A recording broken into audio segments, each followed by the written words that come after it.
Hello there. So if you object to people massing into the UK and not integrating with our Western culture, then you are a potential terrorist.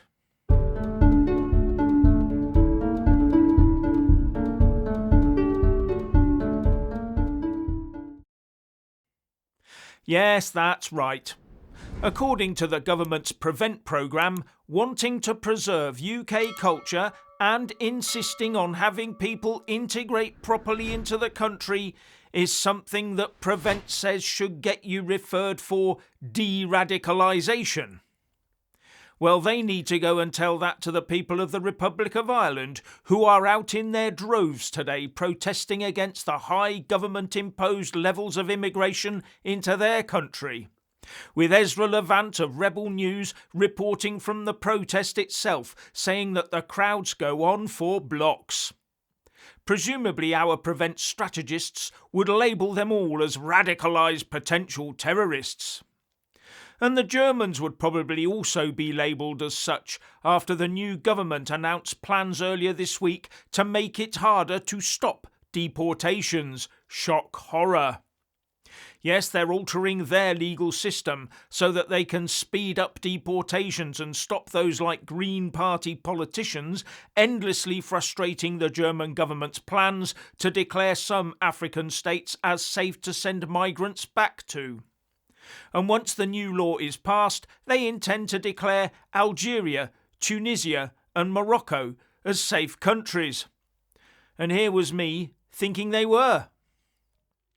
Whereas the Open Borders mob thinks that the only safe country on the planet is the one the migrant chooses to go and live in.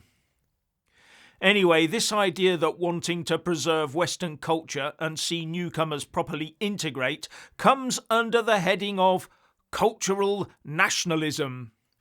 So those that fall into that category are presumably cult nats or something.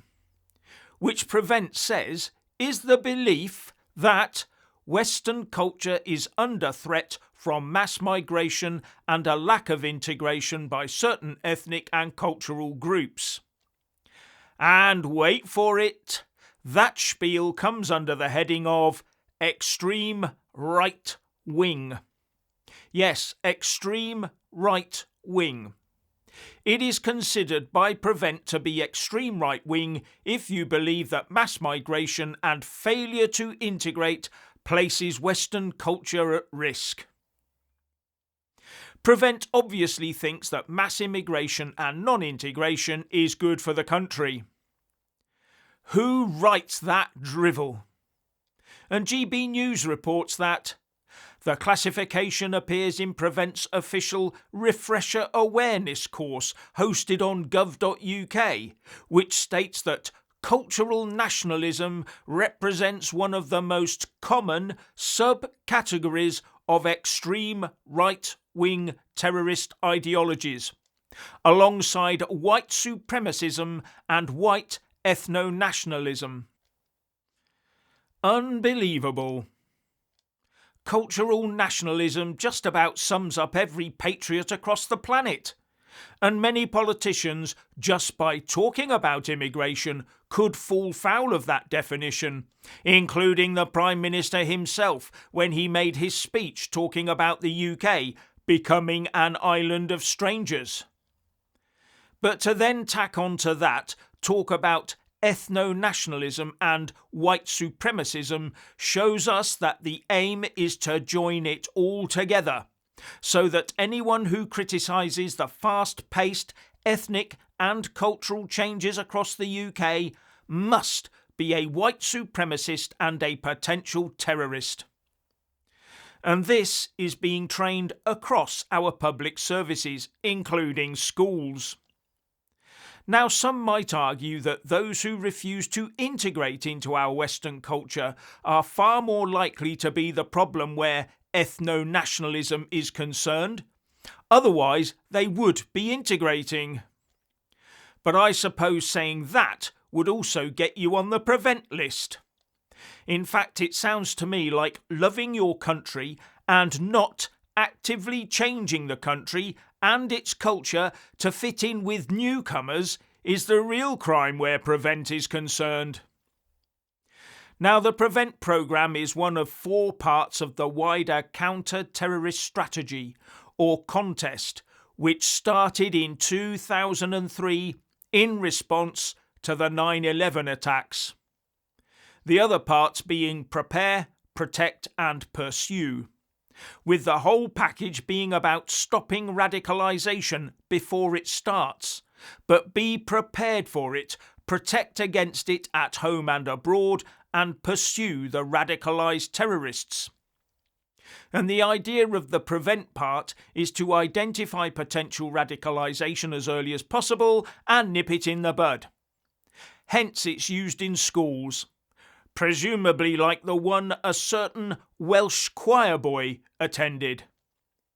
So the irony is, we didn't need any of this until the mass migration we've been seeing started to take a real hold in the UK. And its remit has increased ever since.